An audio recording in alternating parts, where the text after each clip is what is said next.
আলাইকুম, নমস্কার, good evening. আমাদের যেমন লাস্ট 30 তারিখে হেয়ারিং হয়েছিল, আপনারা সবাই দেখেছেন। 30 তারিখে হেয়ারিংয়ে সিপি সাহেব বলেছিলেন যে উইদিন 7 ডেজ আমি ভালো কিছু করে, অর্থাৎ পজিটিভ কিছু করে আসতে পারবো, এই এক্সপেকটেশনটুকু ওনার কাছ থেকে রাখতে পারেন। তারপরে জাজ তপব্রতবাবু উনি 14 দিনের টাইম বাউন্ড দিলেন, কিন্তু ডেটটা মিসম্যাচ হওয়ার জন্য হিয়ারিংটা 20 তারিখে করা হলো। তারপরে 20 তারিখটাকে আবার 24 তারিখে করা হয়েছে, সেটাই আপাতত ফাইনালাইজড হয়ে আছে। তো আমরা কোর্টে যা কনভারসেশন হয়েছে, যদিও কোর্ট অফ লতে মৌখিক কনভারসেশনের কোনো ইম্পর্টেন্স নেই, যেটা অর্ডার কপিতে বেরিয়ে আসে সেটাই মেন। কিন্তু অর্ডার কপিতে সেরকম কোনো 7 দিন বা 14 দিনের ডেডলাইন দেওয়া ছিল না।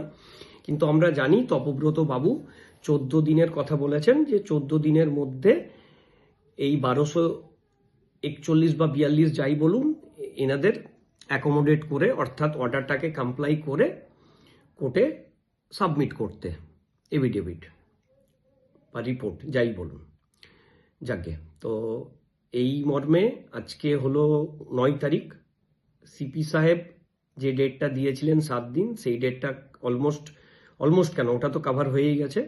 আর তপব্রত বাবু যে 14 দিনের টাইম বাউন্ডেশনটা দিয়েছিলেন, সেটা শেষ হতে আর মোস্ট প্রবাবলি 3 দিন বাকি।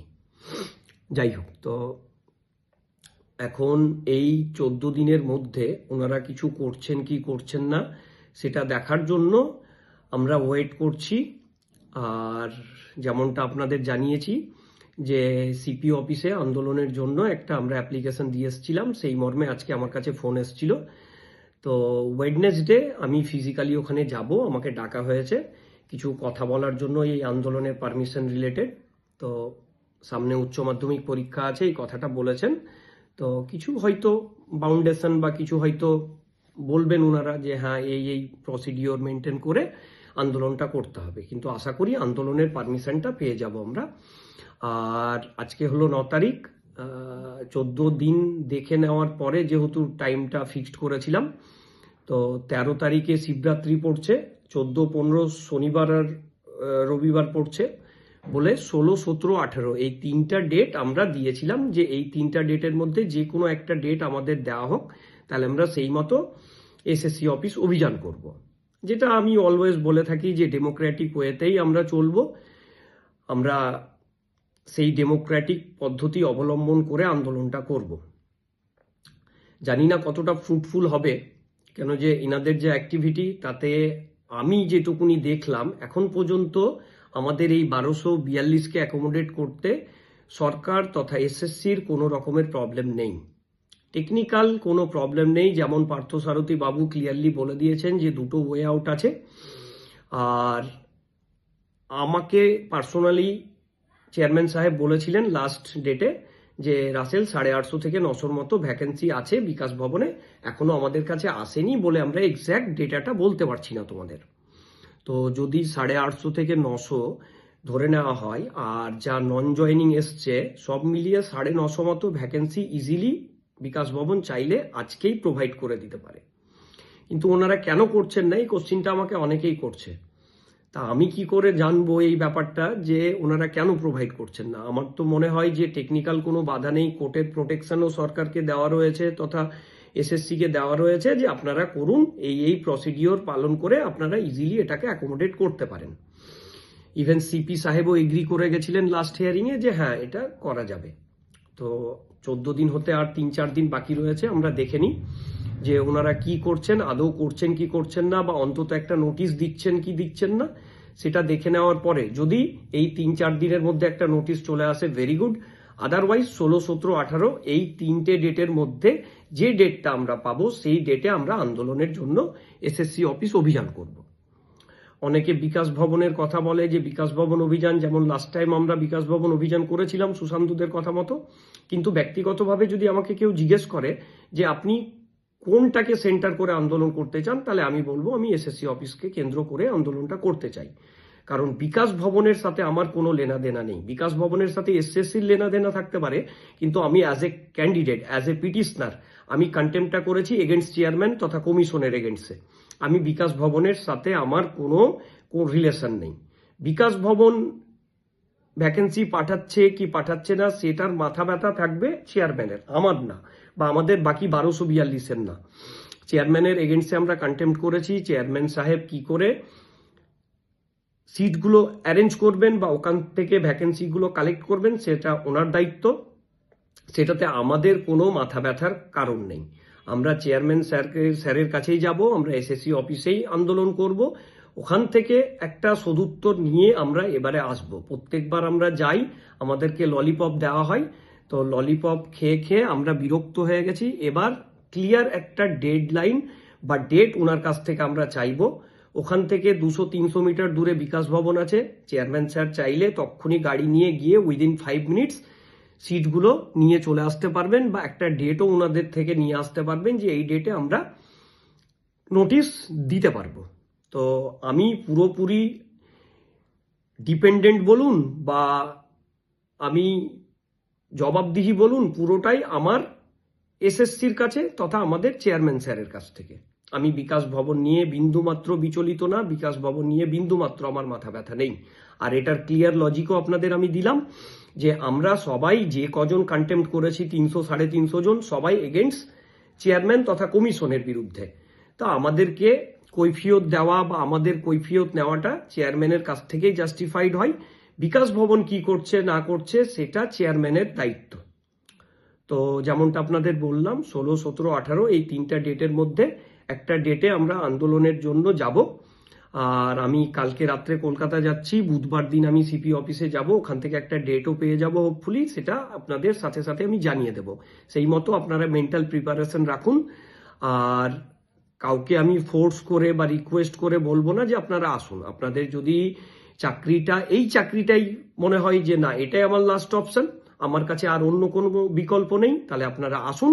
আর যদি মনে হয় যে না আমার কাছে অনেক অপশন আছে, এই 35, 36, 37 বা 40 বছর বয়সে আপনার কাছে চাকরির যদি আরো কোনো অপশন থাকে বা আপনার যদি এই চাকরিটা দরকার না থাকে, তাহলে আপনার আসার কোনো দরকার নেই। কিন্তু দাদা দিদি, আমার অন্তত এই চাকরিটা ভীষণভাবে দরকার, কেন এই শেষ বয়সে এসে আমার কাছে আর সেকেন্ড কোনো অপশন নেই। তো এই চাকরিটা যেটা আমাকে সুপ্রিম কোর্ট কমপ্লাই করে দিয়েছে, যেটা দেশের সর্বোচ্চ আদালত, সেখান থেকে কমপ্লাই করে দেওয়ার পরে এই চাকরিটা যদি আমাকে না দেওয়া হয় বা এই চাকরিটা যদি আমি আমার সাংবিধানিক অধিকার থেকে কেড়ে নিতে না পারি, তাহলে আমার নিজের প্রতি লজ্জা হওয়া উচিত। তো at the end of the day আমরা 1242-এর মধ্যে আমার মনে হয় 900 মতো ছেলেপিলে ভীষণ ডেসপারেট এই চাকরিটা পাওয়ার জন্য, কিন্তু ঘরে বসে হা হুতাশ করে ডেসপারেশন শো করে লাভ নেই। আপনারা আসুন। এই ভোটের মুহূর্তে আমার মনে হয় আন্দোলনটা ভীষণ এফেক্টিভ হবে। আর আমি সরকারের কাছে এই বার্তাটা দেব, যদি সরকারের কোনো উচ্চপদস্থ ব্যক্তি বা কোনো সরকারি নেতা, আমলা, মন্ত্রী এই ভিডিওটা দেখেন, ওনাদের বলবো যে দেখুন 11 বছর হয়ে গেছে আর আমরা কোনো অন্যায় দাবি করছি না। আমাদের হাইকোর্টের ডিভিশন বেঞ্চের অর্ডার, যেটাকে সুপ্রিম কোর্ট কমপ্লাই করে দিয়েছে, এতে আপনাদের এই জবটাকে সামান্য কিছু ছেলেপিলেকে দিতে প্রবলেম হওয়ার কথা না। আর আপনারা এটা আমাদের কোনো ভিক্ষা দিচ্ছেন না বা আপনারা দয়া করছেন না, এটা আমাদের অধিকারের জব। তো এই অধিকার থেকে বঞ্চিত করার অধিকার আমরা কাউকে দেব না। আমরা আমাদের চাকরিটা এনি হাউ আদায় করে ছাড়বো, 1 দিন লাগুক আর 10 দিন লাগুক। কোর্টের লড়াই আমরা যেমন লড়ছিলাম তেমনিভাবে লড়বো, মাঠের লড়াইটাকে আরো জোরদার করব। কিন্তু আবারও বলছি, আমি গণতন্ত্রে ভীষণভাবে বিশ্বাসী। আমি গণতান্ত্রিক পদ্ধতি অবলম্বন করেই যে কাজ করব, আমি গণতান্ত্রিক পদ্ধতি অবলম্বন করেই করব। তো আমি কালকে যাচ্ছি, যেমনটা বললাম, পরশুদিন সিপি অফিসে গিয়ে আমি ডেটটা ফাইনালি পেয়ে গেলেই সাথে সাথে আমি গ্রুপে দিয়ে দেব। আপনারা প্রিপেয়ার থাকবেন ফিজিক্যালি আসার জন্য। আর যত বেশি আসবেন, গণতন্ত্রে একটা জিনিস মনে রাখবেন, যত বেশি সংখ্যায় আমরা ওখানে গিয়ে দাঁড় হতে পারবো বা আমাদের দাবিটা দিতে পারবো, আমাদের দাবিটা তত বেশি জোরদার হবে। গণতন্ত্রে নাম্বারটাকে ইম্পর্টেন্স দেওয়া হয়। তো আপনারা যত বেশি লোক বাইরে আসবেন, এসএসসি অফিসের সামনে এসে হাজির হবেন, আমাদের দাবিটা তত জোরদার হবে। আর যদি মনে করেন যে না, রাসেল বা সুশান্ত বা আর 5 জন মিলে গিয়ে আপনাদের কাজটা করে দেবে, তাহলে এত দিনে আপনাদের ঘুমটা ভাঙেনি।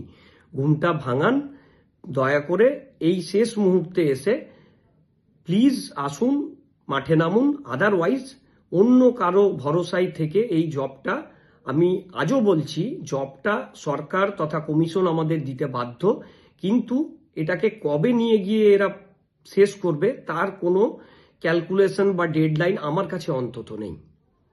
তো আমি অ্যারাবিকের গ্রুপ যারা ইন্ডিভিজুয়ালি কেস করেছিল, বা বাপিদাদের গ্রুপ যারা ডিঅ্যাক্টিভেট হয়ে গেছে, আমাদের গ্রুপ, আমি সবাইকে বলেছি যে এখন আর দলাদলি না করে সবাই অ্যাকোমোডেট হয়ে একসাথে মিলে আমরা যদি ফাইট করি, তাহলে আমাদের এনার্জিটাও বাঁচবে, আমাদের টাকাটাও বাঁচবে, আর আমাদের দাবিটাও জোরদার হবে।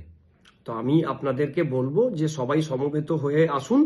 আমি কালকে সুশান্তর সাথেও কথা বলেছি সকালে, সুশান্ত অনেকটা এগ্রি করেছে আমার সাথে। আমি সুশান্তকে বললাম যে দেখ ভাই, 14 দিনের ডেডলাইন তপব্রত বাবু দিয়েছেন, সেই 14 দিনের মধ্যে যদি না হয় তাহলে আমাদের একরকম ধরেই নিতে হবে যে ওনারা এখনো আমাদেরকে নিয়ে চিন্তিত নন বা আমাদেরকে নিয়ে সিরিয়াস নন।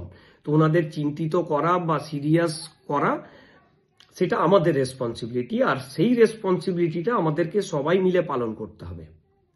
ব্যাস এইটুকুনি বলবো। আপাতত আমি কালকে যাচ্ছি, গিয়ে আমি ডেটটা পেয়ে যাই, তাহলে বাকি আমাদের যা পথ আছে বা ভবিষ্যতের পরিকল্পনা আছে সবটা আপনাদের সাথে ডিসকাস করব। আপাতত এইটুকুনি থাক, বাকিটা আমি সময় মতো ঠিক 2 দিনের মধ্যে আপনাদের ইনফর্ম করে দেব। আর একটা কথা বলবো, আমাকে বেশ কয়েকদিন ধরে কিছু কিছু মেয়েগুলো বিশেষ করে ডেসপারেশন বলুন বা নিরাশাই বলুন, অনেক ভুলভাল মেসেজ করছে যে দাদা এরকম আমি সুসাইড করে নেব, এটা ওটা, আমার কাছে কোনো দ্বিতীয় পন্থা নেই। তো দেখুন, এরকম করে কোনোদিন কোনো সমস্যার সমাধান হয় না। ভেঙে পড়লে কাজ হবে না। আপনি যদি মরেই যান তাহলে তো আলটিমেটলি কারো কিচ্ছু যায় আসবে না। 2 দিন 1 দিন হয়তো আমরা দুঃখ প্রকাশ করব, আলটিমেটলি সারা জীবন আপনার ফ্যামিলিটাই সাফার করবে। বাকি কিছু মানুষ থাকবে, হয়তো ভাববে যে যাক 4টে মরে গেছে, আমার 4টে স্কুলের অপশন বেড়ে গেল। তো এরকম দয়া করে করবেন না। স্ট্রং থাকুন, বি ব্রেভ। আমরা এই লড়াইয়ে নেমেছি, এই লড়াইয়ে কোর্ট আমাদের পাশে আছে, উপরওয়ালা আমাদের পাশে আছে। সব থেকে ইম্পর্টেন্ট যেটা, সেটা হচ্ছে আমরা 1242 একসাথে আছি, এটাই আমাদের সব থেকে বড় শক্তি। আমরা 1242 যদি একসাথে থেকে ফাইট করতে পারি, এই জয়টা আমরা নিশ্চিত ছিনিয়ে আনতে পারবো, এটা আমার দৃঢ় বিশ্বাস। তো যারা ভুলভাল চিন্তাভাবনা করছেন, দয়া করে তাদের উদ্দেশ্যে বলি, প্লিজ এরকম চিন্তাভাবনা মাথা থেকে বের করুন। আর আমি সরকার তথা কমিশনকেও বলবো যে দেখুন, এরকম যারা মেসেজ করছে বা 11 বছরে সত্যি সত্যি আপনারাও যদি নিজেদের আমাদের জায়গায় রেখে 2 মিনিটের জন্য যদি ভাবতে পারেন, তাহলে বুঝবেন যে 11 বছরের বেকারের যন্ত্রণাটা কি, যেটা 1500 টাকা দিয়ে মেটানো যাবে না। তো একটুখানি ভাবুন যে এদের মেন্টাল কন্ডিশনটা কি পর্যায়ে গেছে। এখান থেকে যদি কেউ কোনো বাজে ডিসিশন নিয়ে ফেলে, তাহলে কিন্তু সেই পুরো দায়িত্বটা সরকারের উপর গিয়ে পড়বে। তা আমি এখনো আশাবাদী যে সরকার আমাদের দিকে সহানুভূতির সহিত তাকাবে। কেন যে আমরা সরকারের কাছে কোনো ভিক্ষা করছি না, আমরা নিজেদের দাবিটা সরকারকে স্ট্রংলি জানাতে চাইছি। আর সেই দাবিটা জানানোর জন্যই আমরা আবার এসএসসি অফিস অভিযান করব। দরকার পড়লে 1 দিন 2 দিন 3 দিন না, আমরা ওখানে স্থায়ীভাবে থাকার একটা ব্যবস্থা করব, যেটা আমাদের ভবিষ্যৎ পরিকল্পনা রয়েছে, সেটাও আপনাদের সামনে ডিসক্লোজ করব। কিন্তু আপাতত এখন একবার এসএসসি অফিসে অল আউট আন্দোলনে আমরা যাব। যদি 24 তারিখের মধ্যে কিছু হয়ে যায় তাহলে ভেরি গুড, আদারওয়াইজ আমাদের যা ফিউচার প্ল্যান আছে সেটা আপনাদের সাথে শেয়ার করে আপনাদের সহযোগিতা নিয়ে আমরা করব। ব্যাস এটুকুনি আপাতত বলবো। বাকিটা আমি সিপি অফিস থেকে আসার পরে পুরোটা আপনাদের ডিটেলসে আন্দোলনের সম্বন্ধে জানাবো। আপনারা মেন্টালি প্রিপারেশন নিয়ে রাখুন যে 14, 15, 16 এই 13 তারিখ, 14, 15, 16, 17, 18 এই 3টে ডেটের মধ্যে আমাদের আন্দোলনে আসতে হবে। আর আশা করব আপনারা সবাই আসবেন, নিজেদের স্বার্থে আসবেন, অন্য কাউকে দয়া করার জন্য আসবেন না। তো নিজের চাকরিটার জন্য সবাই সমবেত হবেন, এইটুকুনি এক্সপেকটেশনটা আপনাদের কাছে থাকলো। ভালো থাকবেন, আল্লাহ হাফিজ।